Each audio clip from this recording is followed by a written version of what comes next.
नमो नमः। आपका बहुत बहुत स्वागत है हमारे YouTube चैनल VBM क्लासेस में। मेरा नाम अनुज मिश्रा है और आज हम लोग अवैदिक दर्शन या नास्तिक दर्शन के अंतर्गत बौद्ध दर्शन के विषय में चर्चा करेंगे। बौद्ध दर्शन के प्रवर्तक महात्मा बुद्ध जी हैं। बुद्ध जी का जन्म 563 ईसा पूर्व में कपिलवस्तु के लुम्बिनी नामक नगर में हुआ था। इनके पिता का नाम शुद्धोधन, माता का नाम माया देवी एवं पुत्र का नाम राहुल था। महात्मा बुद्ध के बारे में कहा गया है कि एक दिन वे स्वर्ण से सुसज्जित रथ को लेकर के भ्रमण के लिए निकले। रास्ते में उन्हें एक वृद्ध दिखाई दिया और आगे जाने पर उन्हें एक रोगी और एक शव दिखाई दिया।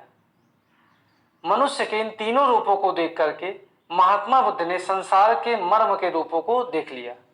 इसलिए जरा, मरण और व्याधि के निदान के लिए उन्होंने संसार को छोड़ करके महाविनिष्क्रमण किया। महात्मा बुद्ध ने 12 वर्षों तक बोधि वृक्ष के नीचे ध्यानस्थ होकर के तपस्या किए और 12 वर्षों के बाद उन्हें ज्ञान की प्राप्ति हुई। तत्पश्चात ही वे बुद्ध कहलाए।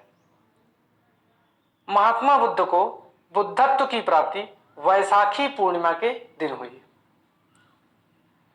महात्मा बुद्ध ने सर्वप्रथम सारनाथ में 5 भिक्षुकों को उपदेश दिए जो धर्म चक्र प्रवर्तन सूत्र के नाम से विश्वविख्यात हैं। महात्मा बुद्ध के संपूर्ण उपदेशों को 3 पिटकों अर्थात 3 भागों में विभक्त किया गया है। जितने भी उनके उपदेश हैं वो इन्हीं 3 पिटकों या 3 भागों में विभक्त हैं। कौन कौन से? सुत्त पिटक, विनय पिटक और अभिधम्म पिटक।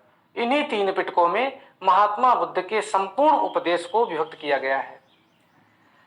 सुत्त पिटक में सर्वसाधारण जनता के लिए उपदेशों का संकलन किया गया है।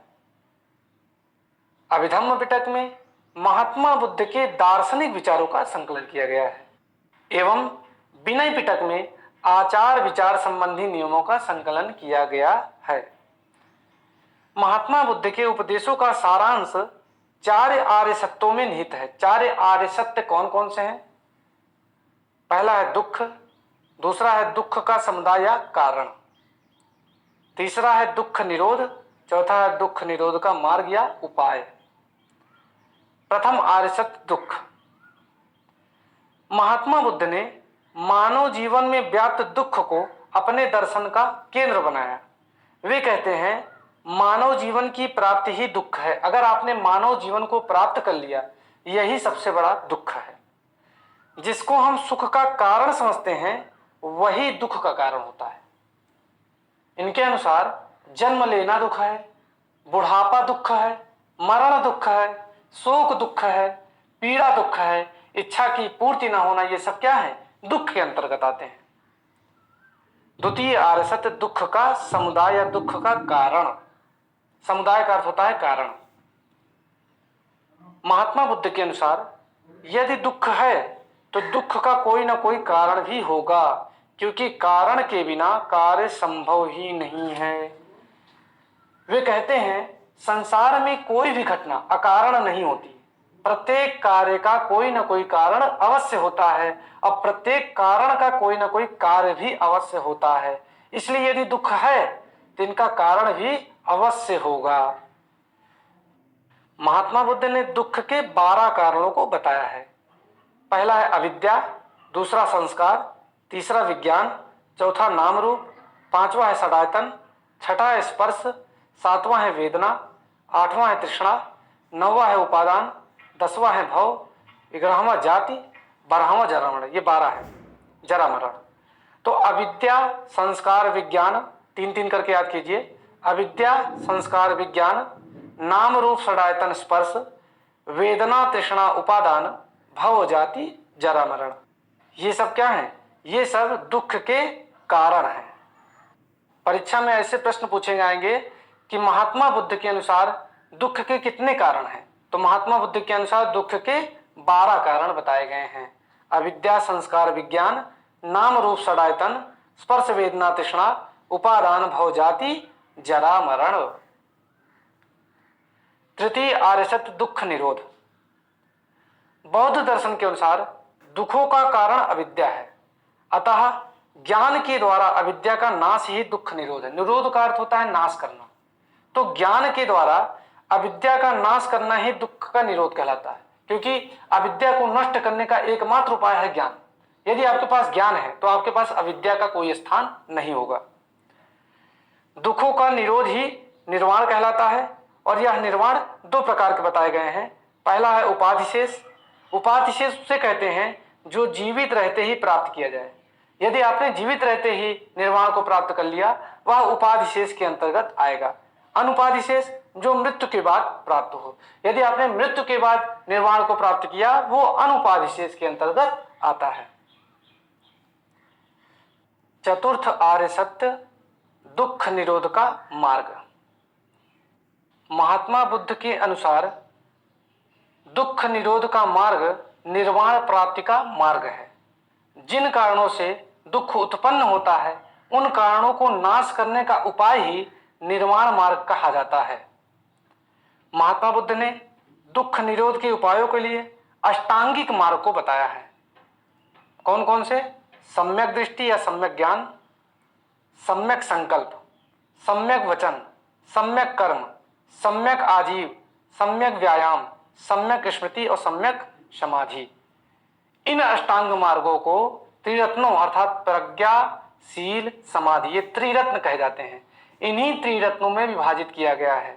प्रज्ञा के अंतर्गत सम्यक दृष्टि या सम्यक ज्ञान और सम्यक संकल्प, ये दो आते हैं।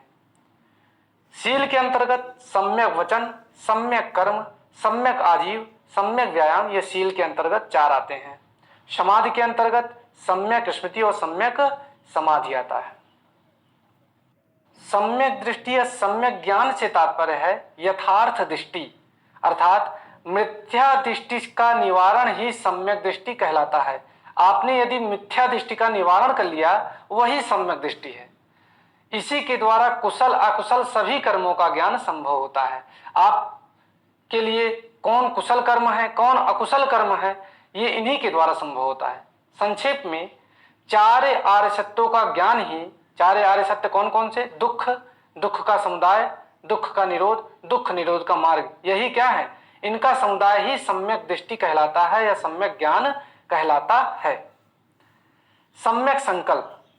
संकल्प का अर्थ होता है दृढ़ निश्चय करना, अर्थात शुभ संकल्प का ग्रहण करना और अशुभ संकल्प का त्याग करना ही सम्यक संकल्प कहलाता है। आप शुभ कर्म संकल्प को ग्रहण करें, अशुभ संकल्प का त्याग करें, यही सम्यक संकल्प कहलाता है। सम्यक वचन या सम्यक वाक जिसे कहते हैं। सम्यक वाक से तात्पर्य है अनुचित वचन का त्याग करना। अनुचित वचन 4 कहे गए हैं। मिथ्या वचन बोलना, चुगली करना, कठोर वचन बोलना, व्यर्थ बकवास करना, ये 4 अनुचित वचन कहे गए हैं। इन्हीं अनुचित वचन का त्याग करना ही सम्यक वाक कहलाता है। सम्यक कर्म। सम्यक कर्म से तात्पर्य है पाप कर्मों का त्याग करना। पाप कर्मों का त्याग करना ही सम्यक कर्म कहलाता है। पाप कर्म मुख्यतः 3 बताए गए हैं। कौन कौन से? हिंसा करना, ये पाप कर्म के अंतर्गत आता है। स्ते मतलब चोरी करना, ये पाप कर्म के अंतर्गत आता है। और ब्रह्मचर्य का पालन न करना, ये क्या है? पाप कर्म बताए गए हैं। इन्हीं का त्याग करना ही सम्यक कर्म के अंतर्गत आता है, सम्यक कर्म कहलाता है। सम्यक आजीव। जीवन निर्वाह करने के लिए उचित मार्ग अपनाना तथा निषिद्ध मार्ग का त्याग करना ही सम्यक आजीव कहलाता है। आप उचित मार्ग को अपनाएं, निषिद्ध कर्मों का, निषिद्ध मार्गों का त्याग करें, यही सम्यक आजीव कहलाता है। अब निषिद्ध मार्ग कौन कौन से हैं? 5 प्रकार के निषिद्ध मार्ग बताए गए हैं। शस्त्र का व्यापार करना, प्राणी का व्यापार करना, मांस का व्यापार करना, मद्य का व्यापार करना और विष का व्यापार करना, ये क्या है? निषिद्ध मार्ग बताए गए हैं कि आप शस्त्र का व्यापार ना कीजिए, प्राणी का व्यापार ना कीजिए, मांस आदि का व्यापार ना कीजिए, मद्य मदिरा आदि का व्यापार ना कीजिए, विष आदि का व्यापार ना कीजिए। यही क्या है? 5 निषिद्ध मार्ग बताए गए हैं। और इन निषिद्ध मार्गों का त्याग करना और उचित मार्गों के द्वारा अपने जीवन का निर्वाह करना, यही सम्यक आजीव कहलाता है। अच्छी प्रकार से जीवन व्यतीत करना सम्यक आजीव कहलाता है। अब सम्यक व्यायाम। शुभ विचारों का ग्रहण और अशुभ विचारों का परित्याग करने के लिए प्रयत्न होना ही सम्यक व्यायाम कहलाता है। आप शुभ विचारों को ग्रहण करें, अशुभ विचारों का परित्याग कर इसके लिए जो आप प्रयत्न करेंगे यही सम्यक व्यायाम कहलाता है। इसके बाद है सम्यक स्मृति। ज्ञात विषयों का यथार्थ स्मरण ही सम्यक स्मृति कहलाता है। जो आपने ज्ञात विषय कर लिया है, जो अच्छी प्रकार से विचारों को ग्रहण किया है, जो भी आपके ज्ञात विषय हैं उनको स्मरण करना ही सम्यक स्मृति कहलाता है। जिन विषयों का हमें सम्यक ज्ञान हो चुका है उन्हें सतत स्मरण करना ही सम्यक स्मृति कहलाता है। और अंत में है सम्यक समाधि। सम्यक समाधि से तात्पर्य है सुख दुख से रहित पूर्ण शांति, पूर्ण विराम तथा पूर्ण निरोध की अवस्था। अर्थात सुख दुख से रहित पूर्ण शांति, पूर्ण विराम तथा पूर्ण निरोध की अवस्था ही सम्यक समाधि कहलाता है। ध्यान की वह अवस्था जिसमें मन की अस्थिरता, चंचलता शांत हो जाती है और विचारों का भटकाव रुक जाता है, ऐसी अवस्था को ही सम्यक समाधि कहते हैं। इस प्रकार आज के इस सेशन को आज हम लोग यहीं समाप्त करते हैं। अगले सेशन में हम बौद्ध दर्शन के सिद्धांतों के विषय में और भी महत्वपूर्ण विषयों के विषय में चर्चा करेंगे। यदि आपको वीडियो पसंद आई हो तो जरूर लाइक, शेयर, सब्सक्राइब कीजिए। नमो नमः।